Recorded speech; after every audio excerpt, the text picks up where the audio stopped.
tous, nous sommes de retour avec Thomas, je suis Osmin et on va faire un nouveau live Twitch. Donc numéro 6. Numéro 6 en effet. Ça y est, déjà le 6ème, ça passe tellement vite. On espère qu'il n'y aura pas de coupure parce qu'en fait on aimerait bien faire en une seule partie parce qu'après pour vous c'est pas aussi chiant que ça. Après c'est pour regarder, il faut cliquer sur les liens. Mais c'est intuitif, c'est surtout pour nous parce qu'il faut faire plusieurs miniatures, faut refaire les liens, faut réécrire les descriptions. Enfin voilà, c'est maintenant ça enfin, et une mise en place très compliquée. Alors aujourd'hui on va repartir sur on va repartir sur des débats sur le cinéma, la musique, tout ça, peut-être faire un peu de jeux ou de. Mais surtout du débat, après on fera peut-être un peu de GeoGuessr ou ce genre de trucs, voilà. Si vous avez des idées aussi, parce que là, normalement sur Twitch, on n'a pas fait trop de pub. Je regardais un peu le retour, donc faut pas que ça fasse que je le mette le son, sinon ça fait l'arsène, ça écho.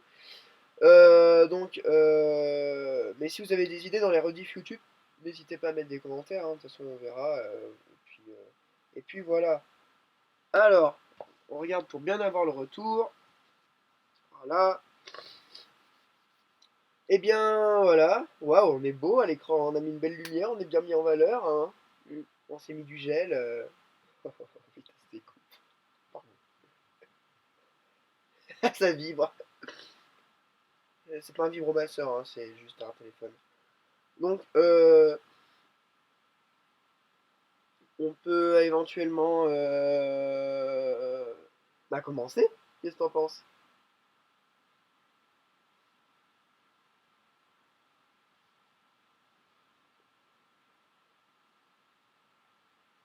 C'est parti.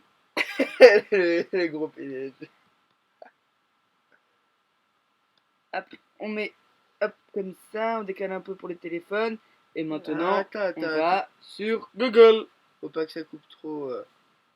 On va sur Comme ça, c'est pas Google. mal. Et là, on va sur Google.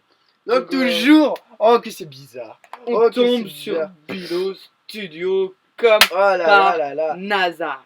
Et si vous voulez aller sur Twitch, vous pouvez aller sur twitch.tv/BiloGRP. Abonnez-vous. Oui, c'est très très bien. Surtout Ou alors sur Bilo Stream YouTube, abonnez-vous. Sur Bilo, abonnez-vous. Vous pouvez même créer un compte sur Bilo Shop pour être client officiel de Bilo Shop. Voilà. Enfin, si vous voulez avoir des t-shirts gratuits, non. Faudra nous payer par contre. T-shirts gratuits si vous nous payez. Si vous faites des dons Twitch, on peut vous payer des t-shirts gratuits. Voilà. Et mais avec votre argent du coup, bande de cons. Et si vous voulez nous contacter, et ben bilo.grp@gmail.com. Donc je redis bilo.grp@gmail.com. C'est parti, ça commence. Bon voilà. Le stream d'hier est arrivé avec les liens des autres parties dans la description. Voilà, ce qui est comme il y a des vidéos qui arrivent avant les autres, ce serait pas forcément dans l'ordre. Donc on a tout mis en description. Ça fait pas masse de vidéos. Voilà. En vrai, il y a 18-19 vidéos, mais sur notre je sais pas si vous voyez, mais si on va dans la partie privée, voilà, il y a tout ça de vidéos, vous voyez. Après, il y en a une privée, mais en fait, la privée, c'est juste une copie d'une autre, je sais pas pourquoi elle s'est copiée. Mais... Bon, voilà, bref, on est toujours sur les sites d'Internet Movie Database, Unifrance, Allociné. Voilà, on va parler de passion, ça peut être du cinéma, de la musique, puis autre passion. Hein. Moi, j'aimerais beaucoup commencer sur un film qui a bercé mon enfance, qui s'appelle The Never Ending Story. Oh. Qu'on trouve aussi dans Stranger Things. C'est ça, le générique, ouais. Le générique de cette musique. Histoire sans fin. Oui, parce qu'il aime bien traduire les. C'est le titre québécois. Oui. Tout simplement français. Tu sais, c'est comme Cars, le film Cars, c'est les bagnoles.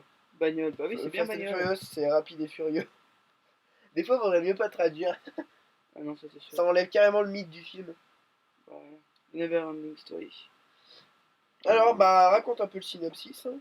Alors, c'est tout simple. C'est un garçon qui aime beaucoup lire, qui se fait embêter par les enfants de son école. Là, qui se fait embêter par les enfants de son école et qui un jour se cache dans une librairie et il tombe sur un livre qui s'appelle L'Histoire sans fin. Et donc, dans ce livre, il va lire l'histoire et il va découvrir que c'est lui le héros principal. Et donc, quand dans l'histoire, par exemple, il y a un orage, dans la vraie vie, il y a aussi un orage. Et donc, le but de l'histoire, c'est de sauver l'impératrice qui va mourir, car son monde, donc Fantasia, va se retrouver envahi par le néant. Et donc, le but du héros, c'est de tuer le monstre du néant, qui va donc stopper le néant et empêcher l'impératrice de mourir. Et l'impératrice, c'est celle qui fait vivre tout Fantasia, et sans elle, Fantasia n'est rien. Et donc, c'est vraiment un super bon film. Donc, le générique est très connu, donc il a été réutilisé dans Stranger Things, la saison 3, quand à la fin, Dustin chante avec sa copine. Je fais de la. Voilà, Et petit donc, placement. ils vont la chanter ensemble. Et ce film est très très bien. C'est vraiment de la fantaisie pure. Il y a des dragons, des monstres à deux têtes, des choses comme ça. Et des mangeurs de pierres, des escargots de course, tout ça. C'est très très très très bon film que je vous conseille. Qu'on peut trouver d'ailleurs sur des sites de Bah, il y a streaming, beaucoup de même si c'est pas fantastique. bien. Bah, c'est illégal, mais après, je veux dire, quand tu l'as déjà vu en DVD ou tu vois, je veux dire, quand tu vois un film au cinéma, euh, si tu veux le revoir sans acheter le DVD, je veux dire, t'as déjà payé ta place de cinéma, donc tu peux le revoir sur du streaming. Après, je sais bien que c'est illégal, on peut pas encourager les gens à faire ça, Non. mais je veux dire, maintenant, je vais pas généraliser, je vais pas dire que tout le monde, mais une énorme majorité de gens font du streaming. Je suis sûr que même des gens qui bossent dans le droit, genre des avocats ou des flics, regarde du streaming, je veux dire, voilà. Mais pourtant, je trouve que le streaming, regarder en ligne, enfin, je dis pas que ça n'atteint pas les droits d'auteur, ça les atteint, mais beaucoup moins que de télécharger. Le téléchargement, pour le coup, je suis un peu moins pour. Voilà, parce que après, mais même nous, en tant que, je veux dire, même nous, en tant que gens travaillant dans le cinéma, après, on n'est pas des pros, bien sûr. Moi, en tant que pro, ça m'emmerderait beaucoup que n'importe qui se procure mon film, alors que on a bossé sûrement des années dessus, quoi. Mais en même temps, voilà, faut aussi savoir être ouvert, quoi. Donc voilà, mais si vous voulez le voir, c'est quand même un film culte qui est. Puis même si vous le voulez en DVD, je veux dire, maintenant, c'est un film culte qui commence à être vieux, je veux dire, pour 5-6 euros, vous l'avez, hein. Ou sinon, Donc, bibliothèque, médiathèque, tout ça. donc là, c'est Bref, l'impératrice. Et il y a la tour d'ivoire qui menace de s'effondrer. Vite, faut sauver la tour d'ivoire. donc moi, je vais parler d'un film.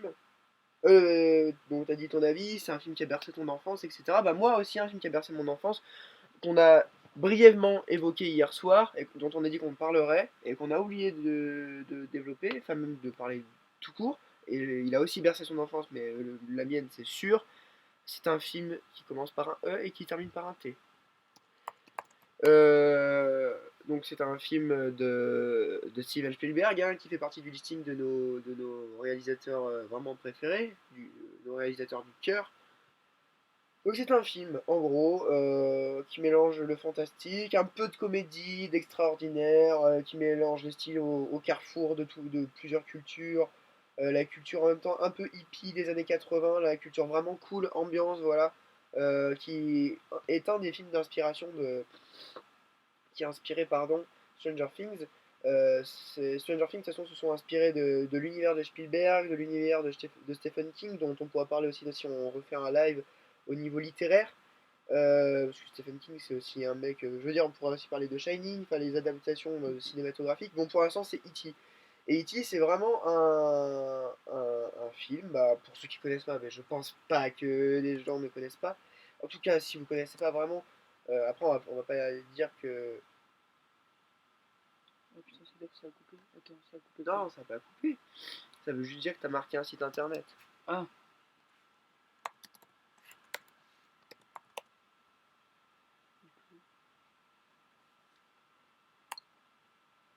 Ah ouais, ouais, il pleut. Ah, hier, il faisait super beau. non majuscule.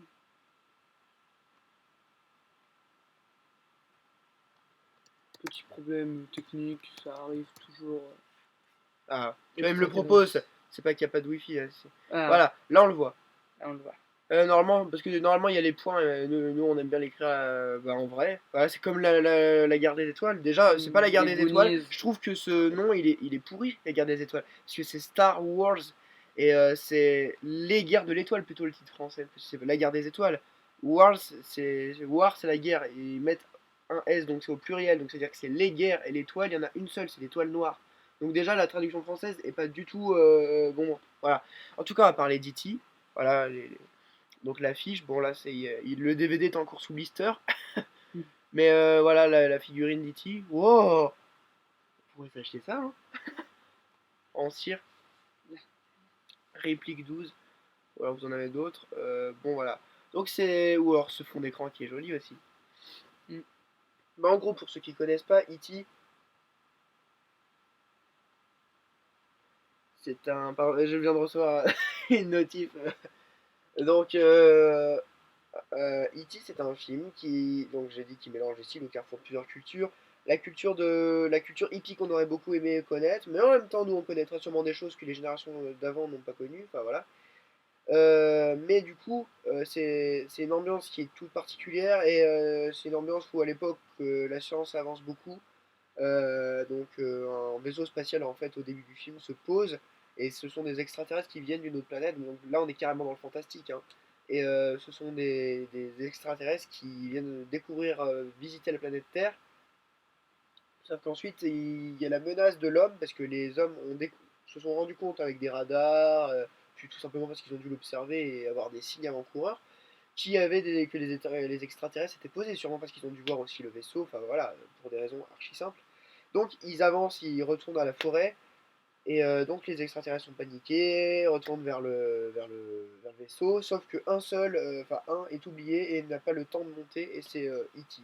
Voilà, E.T. pour extraterrestrial, hein, tout simplement, qui a été appelé comme ça par, comment il s'appelle, Henry Thomas, l'acteur qui joue Elliot. Voilà, du coup c'est Elliot qui l'a nommé comme ça. Et donc il y a toute une histoire, un lien qui va se tisser entre les deux, voilà, une histoire d'amitié, même de limite de fraternité. Ensuite, son grand frère va découvrir l'existence d'E.T., sa petite sœur aussi. Il va y avoir une histoire avec Halloween, des péripéties. Donc c'est un film qui va aussi parler de la relation qu'on a avec les autres. Donc ça mélange vraiment énormément de styles, c'est aussi ça qu'on aime bien. Et bon, à la fin, E.T. A un peu le mal du pays parce il va devenir très malade et il va devoir retourner Bah, c'est pas qu'il a le mal de pays, c'est surtout qu'il a passé une nuit au bord de la rivière et que il a besoin de son eau et que du coup. C'est surtout aussi que, en tout cas, c'est comme ça que Steven Spielberg a imaginé le truc, c'est qu'en fait, éloigné de sa planète, il a pas forcément les mêmes, on n'a pas forcément les mêmes besoins de vie. Et lui, il avait sûrement des besoins de vie qui manquaient sur Terre, et ce qui fait qu'il était un peu désoxygéné. Enfin bref, donc il a eu du mal, et en tout cas, ils l'ont un peu remis sur pied. Il y a une équipe de scientifiques. C'était assez oppressant, mais en même temps, ils étaient assez rassurants, surtout pour celui Peter Coyote, qui joue le scientifique principal, qui pour lui, qui a toujours rêvé de voir des extraterrestres. Et à la fin, bah voilà, c'est pas du spoil parce que c'est dans la bande-annonce, puis dans le synopsis, à la fin, il ramène E.T. Au vaisseau qui est revenu le chercher, puis voilà. Et bah du coup, moi personnellement, comme je suis en plus d'être un fan de cinéma, bah, je fais du cinéma avec Bilo, avec Osma, avec Théo, C'est bien. etc. Et Moi je sais ça aussi on a maintenant. imaginé, enfin, je suis en train d'imaginer un scénario d'une suite d'E.T. potentielle. Après, il y aura sûrement pas de suite. Il y a plein de scénarios qu'on écrit et qui n'auront certainement pas de suite. Là, dans un de nos studios, j'ai créé une affiche d'E.T. Je sais pas si on pourra peut-être la montrer tout à l'heure. Une affiche d'E.T. d'un potentiel E.T. numéro 2 pour le voir plus tard, avec E.T. qui revient. Ou alors même que ce soit les hommes qui aillent sur la planète d'E.T. Ça pourrait être super bien. Donc bref, voilà, c'est un film sur lequel j'ai un regard tout particulier, voilà. Euh, voilà. Il y aura pas, pour l'instant, ils n'ont pas prévu de deux. Enfin, nous, en tout cas, on l'a imaginé, mais après, à moins que. Titanic 2. Ah ouais, ça, oui, j'avais entendu parler du truc, j'ai surtout entendu parler d'Avatar 2. Alors, ayant adoré le 1, je sais pas du tout ce que le 2 va donner, et surtout qu'ils ont prévu 3, 4, 5. En 2009. Avatar, Ouais, Avatar, ils ont prévu ils ont jusqu'au déjà 5. fait le 2. Le 2, ils sont en 2019. Il est déjà sorti le 2. Ah bon? Bah oui. Il est sorti quand? Attends. 3, 3, 2. 18 décembre 2020, la date. Ah ouais? Ah, tu vois, ils avaient dit 2019, mais ils ont dû prendre du retard. 2020, et ensuite, ils ont prévu jusqu'au 5 après. Je crois que ça va jusqu'à 2023. Je comprends pas trop ça, les suites, vraiment. Comment ils peuvent prévoir avec autant d'avance. Tu vois, 2023 le 3, et après, je crois qu'ils ont parlé du 4. Ah ouais, non, ça va pas jusqu'à 2023. Le 4, il sortira en 2024, Le 5 du coup en 2025. et le 5, ça dépend. C'est-à-dire que tu vois, 2025, Et le 6, en Nouvelle-Zélande, non, non, il n'y a pas de 6. Enfin, je ça crois va? pas. On peut essayer, mais je crois pas qu'il y ait de 6. Ouais, tu vois, il y a le 5. Ça va jusqu'au 5. Bah heureusement déjà. Et voilà, donc E.T. c'est un film sur lequel j'ai un ressenti vraiment tout particulier. Et avant que tu passes à un autre film, il y a un autre film vraiment dans la même veine dont j'ai envie de parler. Pour ceux qui aiment vraiment le cinéma, voilà, c'est un film qui n'a pas été réalisé par Spielberg, qui a été réalisé par le réalisateur de Star Wars 7, donc J.J. Abrams, mais qui a été produit par Spielberg. Donc je sais pas pour ceux qui ont la ref, je sais pas s'il y en a qui ont deviné, mais en tout cas c'est un film qui s'appelle Super 8. Super 8, c'est quoi? Un, c'est un, c'est un, c'est un type de. Avant, on filmait avec, bon, je pense que la plupart le savent, mais s'il y en a qui savent pas, avant on filmait avec des caméras qui n'étaient pas numériques, qui étaient à pellicule. Il y avait les caméras 16 mm et les caméras 8 mm. Et le Super 8, c'est du 8 mm. C'est-à-dire que c'était des caméras qui filmaient avec des bandes. Et ça se fait toujours d'ailleurs, les caméras Super 8, parce que c'est un mythe. Moi, j'en ai une chez moi parce que j'ai réussi à en récupérer une, mais vraiment une ancienne, et qui est magnifique. Et voilà, une caméra Super 8, c'est ça en gros. Les vieilles, mais les nouvelles, c'est Kodak qui a lancé ça. Les nouvelles Kodak, ils ont fait des nouvelles Super 8 il y a quelques années. Les nouvelles, elles ressemblent à ça, vous voyez. Donc c'est des écrans, il y a des écrans numériques, vous voyez. Donc enfin, je veux dire, elles sont toujours à pellicule, mais il y a des écrans 4K, machin. Enfin, je veux dire, c'est hyper poussé. Mais ça se fait encore. Mais les anciennes, c'est les meilleures. Bah donc c'est un film pareil, dans lequel je me ressemble beaucoup parce que, enfin je me retrouve beaucoup parce que c'est un groupe de potes, donc voilà, encore nous, hein, c'est voilà, qui sont un groupe de potes qui est fasciné par le cinéma, qui est un gros fan inconditionnel du cinéma, et ils veulent réaliser un film, donc ils écrivent un scénario, sauf qu'ils n'ont pas d'argent pour créer des effets spéciaux. Et un jour, ils vont tourner dans une gare, sauf qu'il y a un train qui va très très vite, voilà, un train qui va très très vite, et qui déraille, qui a un accident, qui explose. Et le réalisateur, au moment où l'accident survient, ils étaient en train de tourner une scène, et du coup, au moment où l'accident survient, bah, ils ont arrêté de tourner, enfin de jouer la scène, sauf que du coup, le réalisateur se met à filmer la scène du vrai train qui explose. Donc en fait, ils n'ont pas eu besoin de payer des effets spéciaux puisqu'ils ont eu un vrai accident qui leur a fait faire du coup plus tard un carton à ce film. Et donc c'est en gros la morale, c'est un peu pour le film, on peut s'inspirer vraiment du réel. Il n'y a pas vraiment tout le temps besoin d'aller sur des effets spéciaux. On n'a pas besoin d'avoir de l'argent pour faire du cinéma. Je veux dire, il y en a plein qui veulent des grosses caméras, mais maintenant avec un iPhone ou même avec n'importe quel smartphone, avec les caméras qui commencent à inégaler un peu les nouvelles caméras, bon, ça dépend lesquelles, mais on arrive à faire quand même des super trucs. Et ce film, voilà, il parle pareil. Alors, donc ça a inspiré beaucoup Stranger Things aussi dans la façon de faire. Il y a aussi les Goonies qui ont inspiré Stranger Things, hein. Surtout Et, que et, les acteurs, eh ben, ils et aimaient. il y a certains acteurs qui portent les mêmes costumes, je crois, enfin le même genre de costume, quoi, pour faire des références. Donc, bah, pour ceux qui connaissent pas les Goonies, c'est un film pareil, produit par Spielberg, mais pas réalisé par lui. Donc, qui date de 85. Ouais, c'est ça. Qui a été par. Comment il s'appelle déjà? Au pire, j'ai pas besoin de. Je crois que c'est. Comment il s'appelle déjà le réalisateur? Richard Donner, voilà, c'est ça. Je le cherchais, je sais. J'aurais dit. Ouais, j'aurais pas dit ça. J'allais dire Richard Berry, mais j'ai confondu avec Claude Berry, mais c'est aucun rapport. C'est un très bon réalisateur aussi, mais voilà. Donc, ça a été réalisé par Richard Donner et produit par Steven Spielberg. Bon, pareil, hein, les Goonies 2, je sais pas, je me souviens plus s'il est vraiment sorti ou si c'était. Voilà. Puis, enfin, les deux, c'est pas forcément une bonne chose en fait. C'est bien d'avoir d'imaginaire propre. C'est comme Star Wars. Étant un gros fan de Star Wars, je sais pas si. Enfin, j'ai pas forcément envie qu'il y ait. Bah, je sais que ça va aller jusqu'au 12. Dans la bande-annonce, la dernière bande-annonce VF du 9, ils disent que c'est le dernier épisode de la saga. Bon, sachant qu'ils ont déjà signé il y a 2 ans les films 10, 11 et 12. Très honnêtement, j'aimerais bien que ça s'arrête après parce que même si je suis un gros fan de Star Wars et que j'aimerais bien que ça continue jusqu'à jamais, euh, enfin, je veux dire. Il y a un moment, ils vont finir par dénaturer, bon, sachant que, bon, on va spoiler, mais il y a plein de personnages principaux qui sont partis. Voilà. Donc, on commence à plus être trop dans l'essence même de Star Wars. Bah là, c'est pareil, et je veux dire, c'est bien d'avoir une part d'imaginaire, de s'imaginer un peu ce qu'on veut. Et, et voilà, et je trouve que les suites, c'est pas forcément. Ça peut, hein, des fois, il y a des suites qui sont très très bien. Les petits mouchoirs, Game Canet, nous finirons ensemble, c'est une très bonne suite. Après, il y a des suites qui sont faites pour faire de l'argent.